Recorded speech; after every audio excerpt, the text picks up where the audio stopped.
2.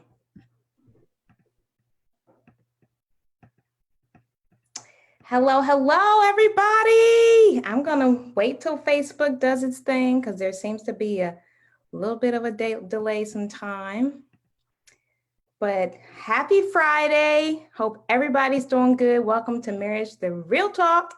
Your host, Amber, here. So excited to be with you. And we have a wonderful co-host here, Miss Tia Ramey. Let me make sure everybody can see both of us. There we go. And so we're going to have an awesome, brief, what we call pop-up chat. If this is your first time joining into Marriage the Real Talk, I'll give you a quick snippet of what it's all about. And if you need more, go through the Facebook page and learn more there, okay? So basically, long story short, Marriage the Real Talk is a new platform or group that we have began with the heart of sharing resources, giving insight, and inspiration, hopefully to help each of us through our relationship journey. So though the group is called Marriage, the Real Talk, we don't only talk about marriage here. We will mainly talk about marriage, but we have people who are in the group who are single, divorced, widowed, separated, you name it. The goal is that we all have a journey and everyone has a story. So no matter what angle and what perspective you're coming from, together we all can win. So initially the group began focused only on women. And even though most of the conversations here will be initiated and focused on women, here recently we started developing a team. And we had the idea that men need to be involved too. So we do welcome any men who watch this to come on in, and we will actually have some updates coming up later this month in honor of Father's Day to let the men speak their piece too. So again, thank you for joining. Again, my name is Amber, and we have the lovely Tia Ramey with us. She is my homie, my sister, my girlfriend from way back. And so today we are going to be just diving right in to talking about marriage challenges. And so this is a topic that I think anybody who's been married or want to be married should want to tune into. Before we get into that, T, if you want to just welcome everybody and say anything that you want them to know about you, feel free to do so. Hey everybody, I hope everyone is doing well and enjoying time, or stay-at-home order. Maybe some of you are just now getting back to work or possibly gaining new rhythms.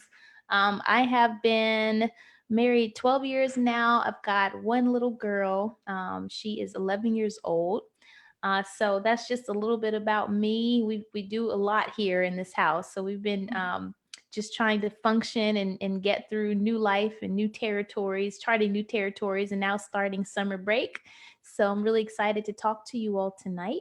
And thank you very much, Amber, for inviting me. Of course. Now, T is one of our new team members here at Marriage to Real Talk. So you guys will see her very frequently.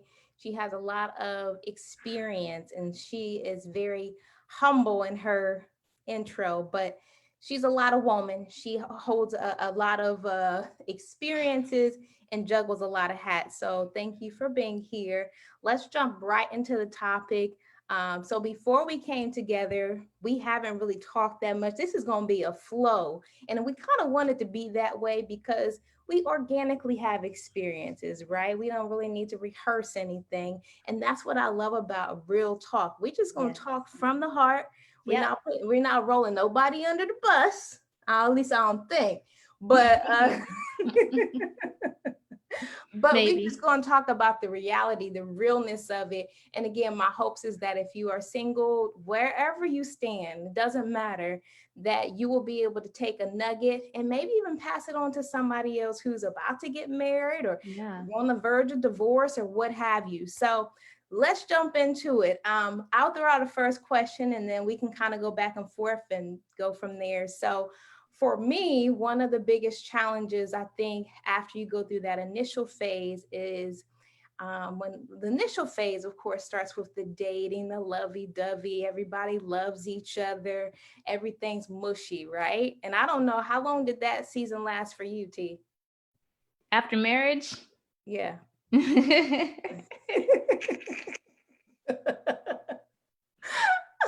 About 4 months. Wah, Oh man, wah. about Oh, 4 months. that's the real, okay? Y'all I'm want the real? I'm gonna blame a lot of that on pregnancy hormones because we got pregnant in the first 3 months, and now that I look back, I was probably crazier than I knew at the time. But yes, it was about 4 months. That is reality. So I'll give a little backdrop for me. So if I don't know you and you're joining this page, I've been married 7 years, been with my husband collectively 10 years. And I want to say we dated for a while though. We dated for about 3 years, 2.5 years, and then got married within 6 months of engagement. So like 3 years total, whatever. And so I can say I call it the infatuation season, where everything's just good and glowing and all of that. That probably lasted for us at least a year, maybe at least a year. And then you just start getting Good. I call it comfortability, right? I don't know if that's a real word, but comfortability sets in and everything starts getting super comfortable. Okay. And that's to me one of the first challenges of marriage is after you get past that dating season and you get into the real, which is totally Mhm, different than dating. Would you agree? mhm. Yes. Oh my You gosh. start recognizing, oh, we actually got to communicate on some of these real life things like bills and schedules and all these other things. So for me, the one thing I was going to throw out that is a challenge in marriage is communication and Mhm. effective communication. I have a few thoughts on that, but I'm gonna throw it to you in regards to communicating with your spouse initially. So you guys got married and then had a child in the same within 2 years. Yeah, yeah. Okay. And so how was that season for you? Go ahead. Let's just start there. How was that season for you? And what was your communication like then? That was an extremely difficult season. And I honestly feel like even after we've been together for 14, almost 15 years now, Woo woo. we're probably just getting to the communication side of this, Mm, to be honest, in 15 years. So in that first year, it was extremely difficult because I learned that we have very different expectations for what a family was. And we have very different backgrounds. So in my husband's family, there was no children, no little kids, no no pregnant women. He's like one of the youngest in his family. He had never even really babysat anyone before. And I'm coming from a family where I'm the oldest. I'm mama sister. I had a baby in my hand since I was 12 years old. And so what came naturally for me to do wasn't the same for him. mm, And it was very difficult to not have the same expectations during that season. And I think that it created a lot of tension in our roles. And of course, that's common that there's such tension in roles between men and women, but I don't think that it's as exacerbated as it is until you have kids and then you realize how different you are, yeah. especially if you don't come from the same family background. Mm, Mhm. that's good. I would definitely agree in regards to the communication lines. Now, having a family and expanding a new child in 2020 as we speak, going in from one child to two children, um, the communication thing. And what I'm learning is with communication, it's not something you just stop at. With Right. every season, it's kind of like one of those things, the test you have to just keep passing. Mm-hmm.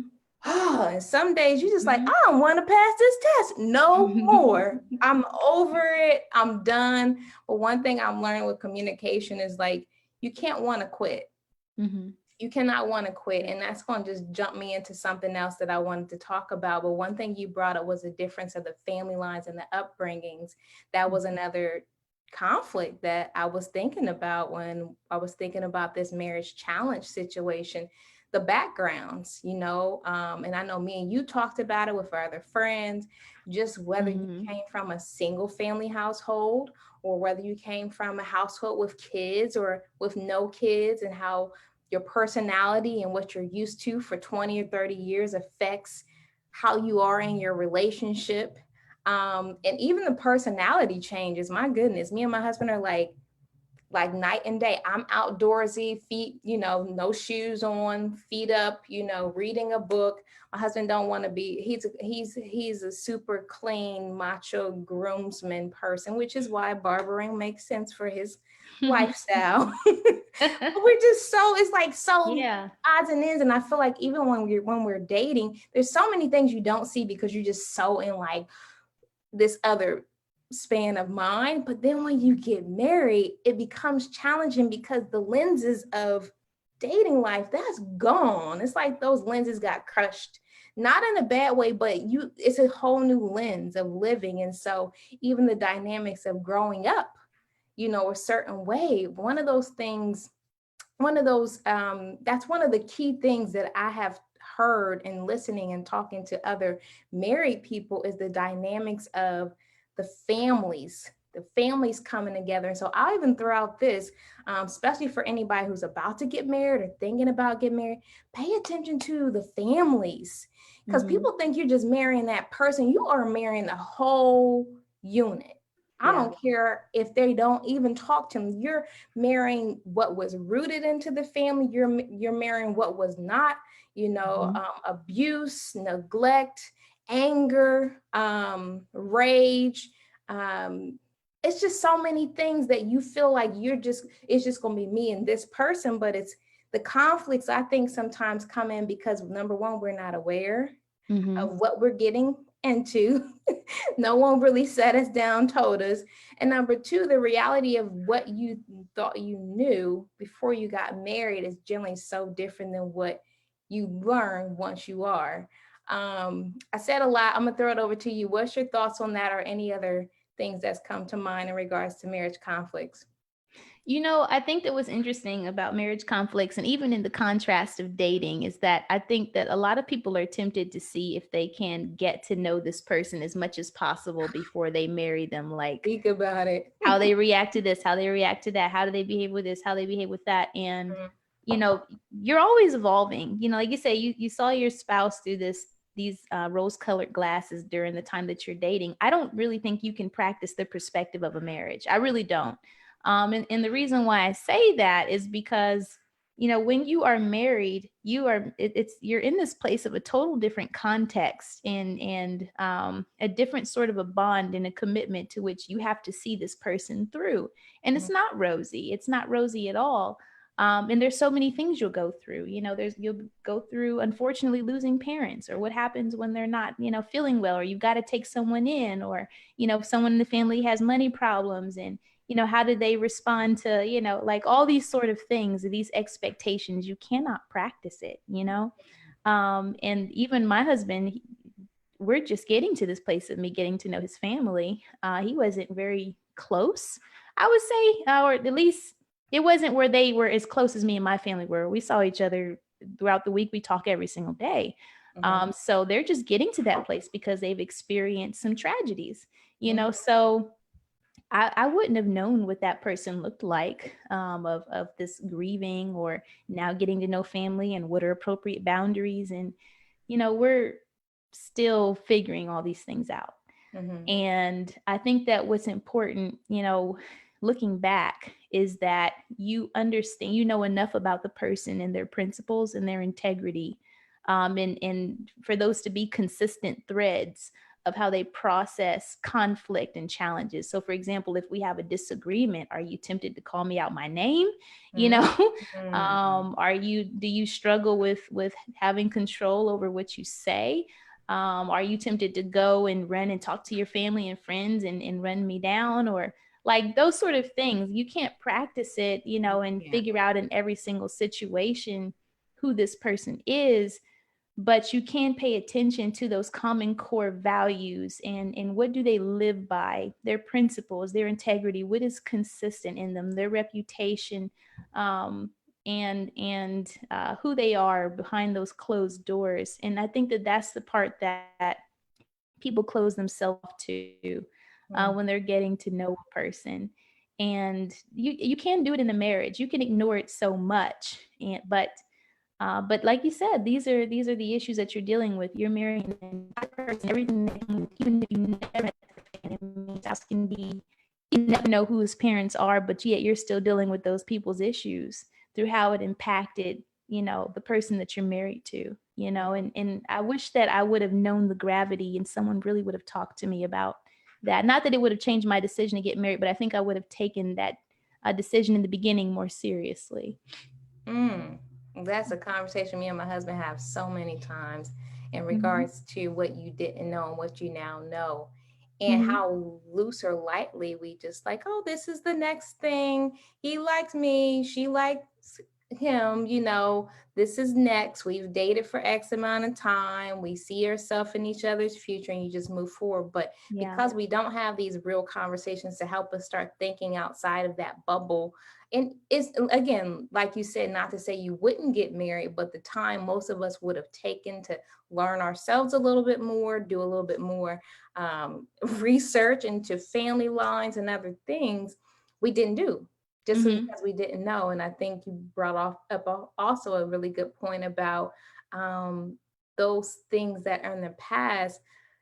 They are like, we feel like it because you're an adult now, and you make your own decisions and it's your life, that the stuff people dealt with in the past has went away. It didn't go anywhere. If Yeah. anything, when you get married, and I always say this to anybody that asks me for advice or counsel about my own personal married journey, I always say, and I really believe, whatever's there is going to magnify, good or bad.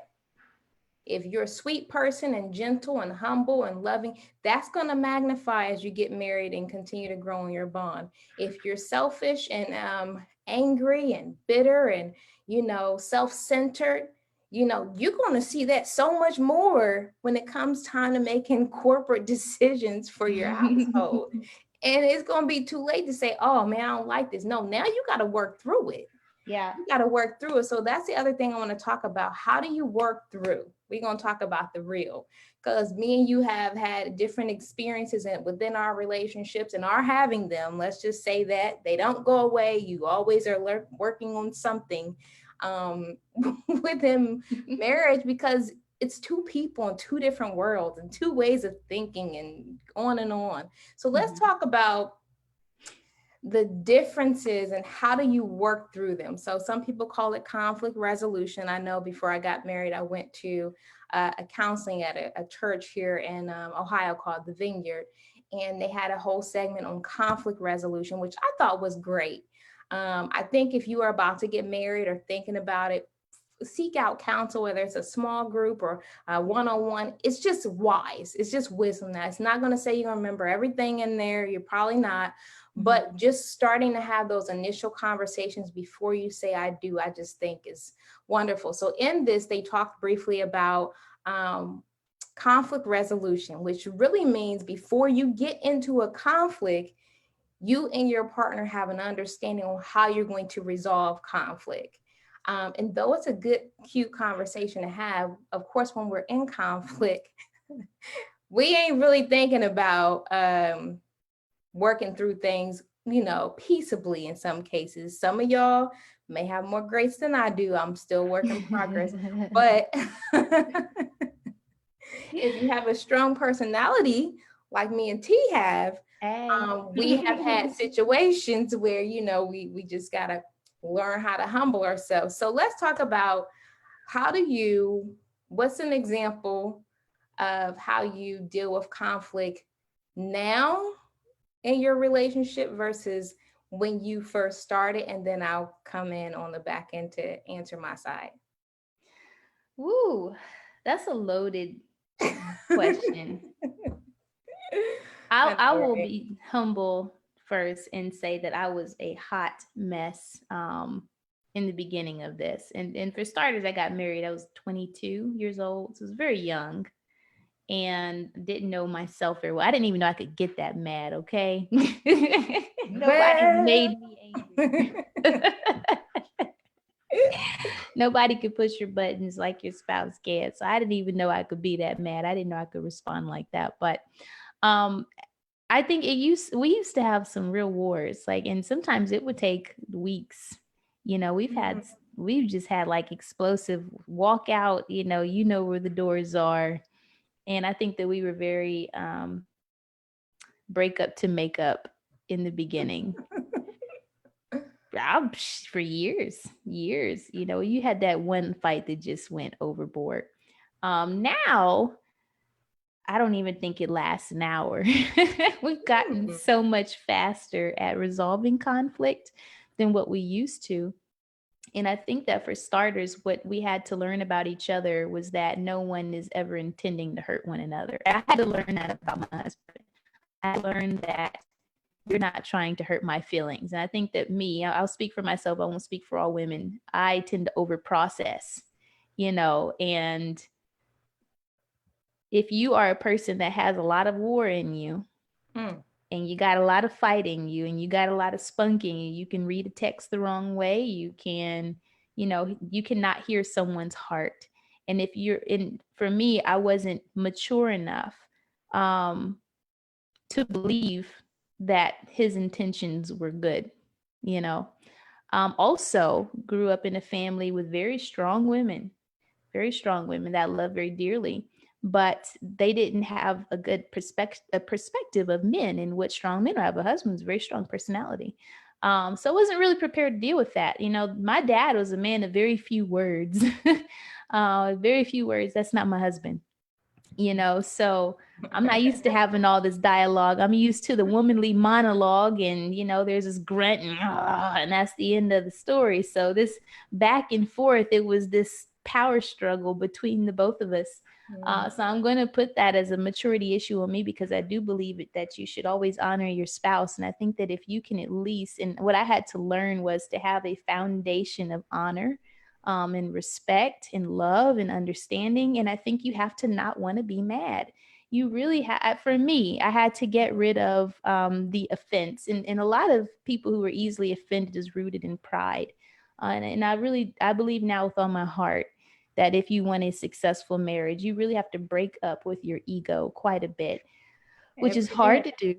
hard to do, especially if you're a quick-tongued woman and sharp and clever with your words, so it's that foundation that had to be built of honor and respect, and you have to not want to be mad.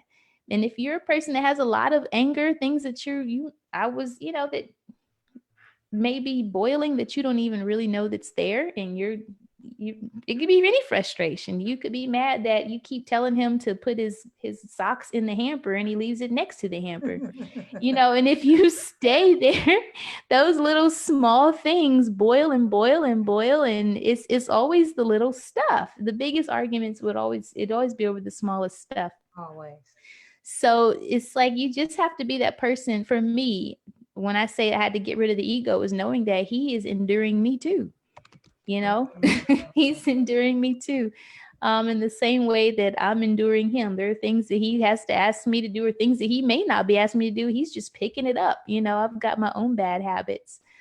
So that is what I would say for me, was letting go of the ego, not wanting to be angry. You have to want to be at peace, which means you have to have a foundation of peace within your own self to Mm. find how to get back on a peaceful road together. But I stopped making peace circumstantial. I stopped making it like, well, if you don't agree with me, we can't be at peace. I had to be at peace with myself, whether we agreed or not.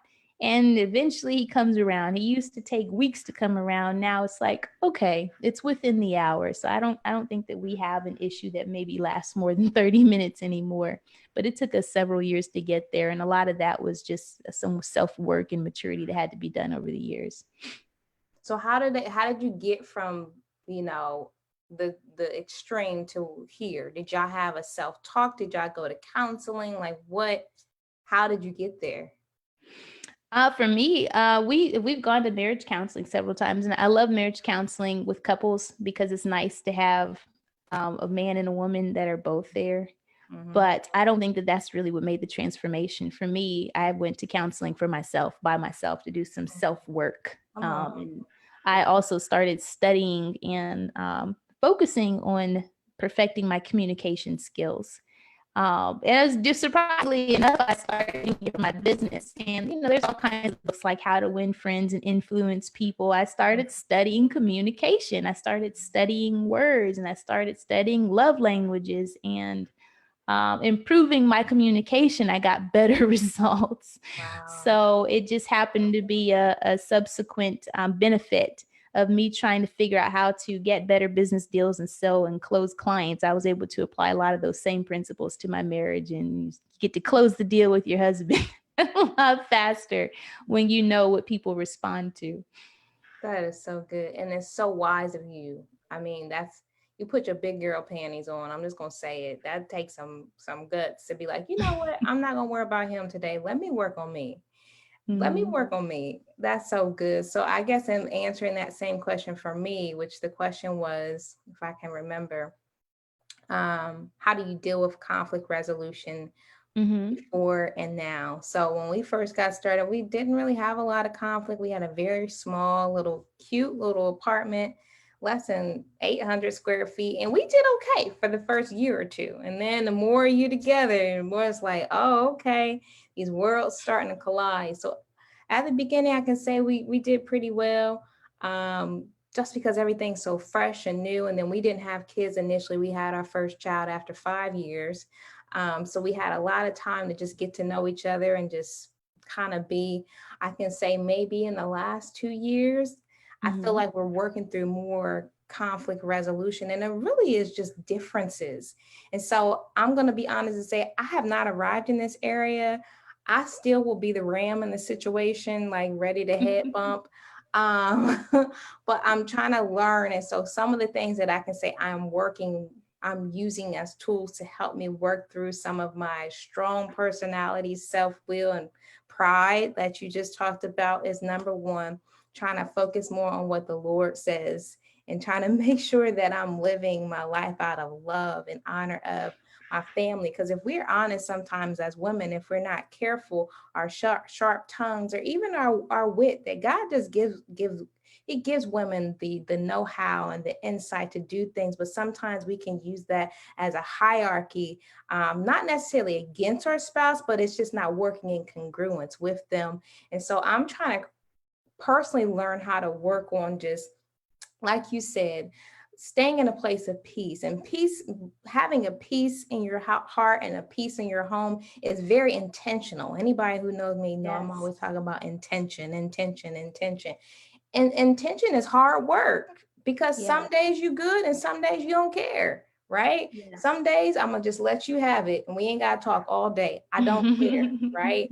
And now that I'm pregnant, sometimes hormonally, and even not even that, but just depending on what's going on, we got all this going on in our world. We have things going on in our businesses, things going in our bodies and our psyches. So depending on what's going on, sometimes we just go at it. And other times there's Mhm. full peace.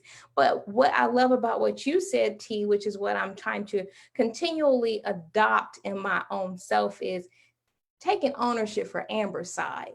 You know Mhm. what I mean? Because Mhm. sometimes you, especially as women, we putting things on the man, whether that be, I want you to bring me flowers every month, or I want you to something. And some of this stuff we done picked up from movies and fairy tales, and we just need to let it go.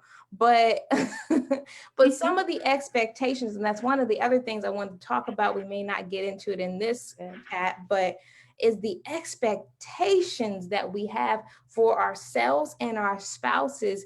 We kind of go in the door with those, and then over times we create new ones and different ones, and sometimes that is what causes conflict. So for me, I'm trying to self-analyze a little bit more, um, and learn how to study to be quiet.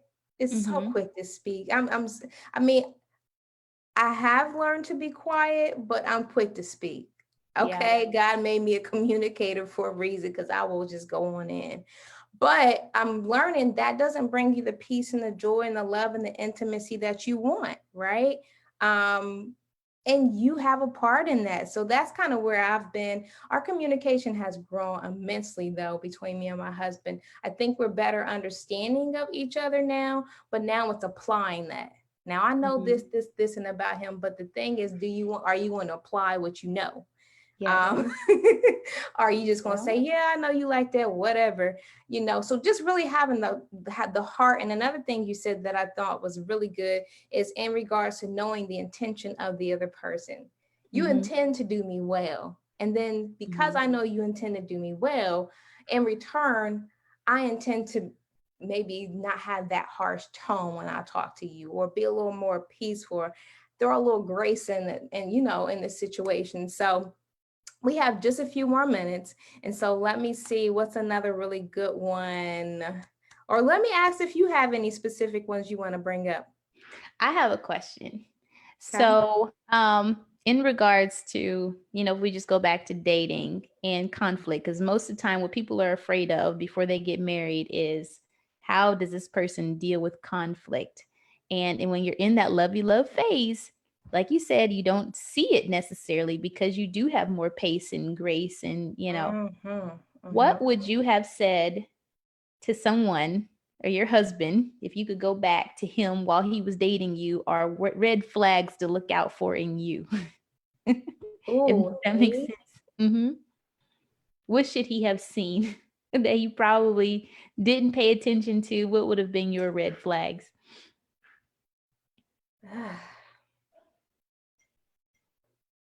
What are Amber's red flags? Meaning the things that he didn't see then, but he will definitely see now.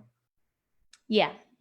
I'm selfish sometimes, Mhm. but I feel like I get selfish when I feel like, really, and this is another thing I wanted to bring up, the selfishness, because I'm very giving, Mhm. right? But I Mhm. think I'm learning as a woman, we give so much. We give so much from the time you get up to the time you lay your head down. We have given our energy, our nurturing, our prayers, our body, I mean, our talents, Yes. everything we just easily pour out. And so I guess my red flag is, if I feel, and it may not be true, but if I feel this week I ain't really feeling you, or we not in unison, or something's not allowing us to flow, you're gonna see me be super selfish. And and not in the regards where I'm not gonna cook you breakfast, or I'm not gonna do, household things, but just like the other day, I'll put myself out there. I had a very moody day. I just wasn't feeling my husband that day, and we were just kind of on two different turfs. And if you are married, or haven't been married, or will get married, know that that's normal. Okay, Yes. you're not gonna be lovey-dovey every day, boo thing. Okay, don't buy the hype. It's okay not to be clicked up all the time. It's called differences. It's called men versus women. It's called hormones, whatever, fill in the blank. So on this day, I'm like, you know what? I'm about to just go get away for a moment. I had an appointment to do in there.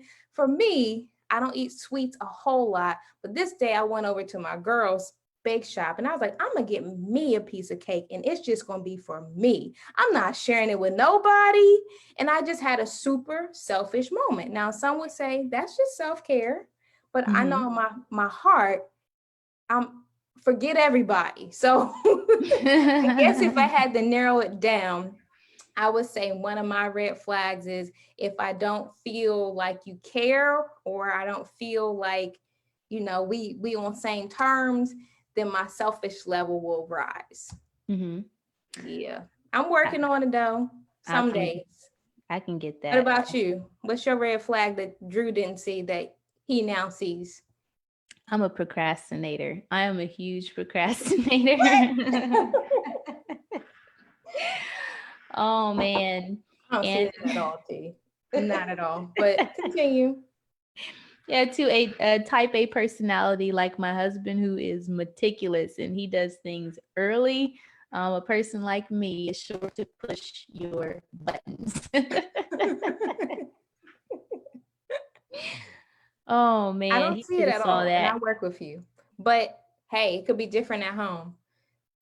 It's because I get it done on time, but if you're gonna pay attention to my process, Oh, it's at the last minute, be right before time. right Oh, before. So if mm, you're a person okay. that likes that sort of structure and order and you want that security and everything, you just got to be secure in knowing I will get it done, but I am going to get it done when I feel like it. That's me. Got you. So I gotta throw one Mhm. other question out, because I know we gotta go Yep. 45 on the hour. So one question for you, because me and my husband are both in the entrepreneurship bubble, But Mm-hmm. I know that conflict can arise when one person's an entrepreneur, visionary type of crazy person, and then the other person is corporate minded and super structured. How has that caused conflict, or has that caused conflict, and any feedback or advice for those who may be in that dynamic? Oh, that's a really good question. You know what? I think that it has and it hasn't. For starters, my husband and I thrive on clear, defined boundaries. Like, you do this, you do this. We are both very strong personalities, and we don't do good with too many hands in the pot. So if when we tried for the very small period of time to like work together in the business, it became very apparent very quickly that only one of us could be the entrepreneur in the family. Oh my God. Mostly because of my ability to procrastinate, and I love boundaries, like I don't want to get out the shower and you've got Excel spreadsheets in my face. I'm not prepared to talk about this right now, and so Oh God, no, that's so real. yeah, it's that's where, in my business, in entrepreneurship, it works very well with him being, the corporate guy. He gets to handle the health insurance and make sure that we have some sustainability, I guess you'd say. So I don't have any issues with his career. We just don't try to. I don't know how to put it. I don't want to say we're not supportive of each other. Our rule is just don't get in my way. Like, that I am a worker. He knows I'm a workaholic, and he is a person that's like, when it's 5 o'clock, it's shut down. And Mm, so for us, I think the hardest thing was finding a rhythm for time, and boundaries. So date nights helped us with that. okay. Establish time for family hours, that helped out to say, okay, this is family time. Okay, there are no phones during this time. Okay, no laptop in the bed. So we had to have good boundaries. But in the beginning, that was very hard to do, because when you're building a business, you're kind of obsessed with it for a little while until you make some money. Mhm. So that would have been the biggest conflict, is just how we both handle work and how we feel about work. He's more of he likes to work person. But for me, my business, or working for me, is about my passion. It's about my purpose, my drive. It's the difference between the push and the pull. He's his job is his push, is what he does to make money. But mine is like, but this is who I am. It's an extension of my personality. So it's hard for me to just cut that off. Yeah. I had to really learn how to be more disciplined with um, making room for who he is, and the fact that even me just tick tap with on a keyboard is loud. That's stressful for him. He don't even want to hear it. Like, if I sit on the couch and I got my laptop, they could be watching TV. He's like, I don't want to hear that. I don't want to hear Well, I keyboard hear and you typing and working stuff. and calculating. So That's real. so that's where I would say that we've had the biggest challenge, and we're still working. That's something I'm still working on, of defining those clear boundaries. Mm, awesome. I guess on my end, it's entrepreneur to entrepreneur, I think the opposite thing of what she's Mhm. sharing is, if you are in a situation where you and your spouse are both entrepreneurs, it's a great thing because you get each other's world, but you both just keep working. And sometimes having cutoffs is the challenge for me. I will be working from 9 a.m. to 9 p.m. some days, Mhm. but balance is important. So I will end on that: balance, balance, balance. And this is really for any marriage challenges altogether. It's not that it's going to be perfect. It's not that you won't ever revisit that same challenge, but recognizing that if you and your spouse remain in the same oneness of heart, that we're going to work through this. And I said it before when we got in our counseling, they said something they put in our heart is, think of each other as your no matter what partners. And if both people, that's the challenge though. If both people can keep that in their heart, that we are always working together and not apart, any marriage challenge can be worked through. The Mhm. challenge is when people's hearts start separating, people's motives and wills start separating.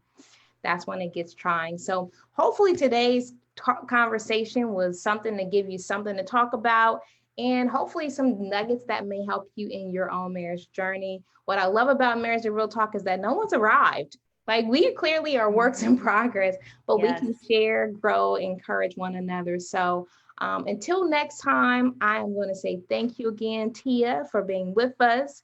Definitely appreciate your time. And thank you all for watching.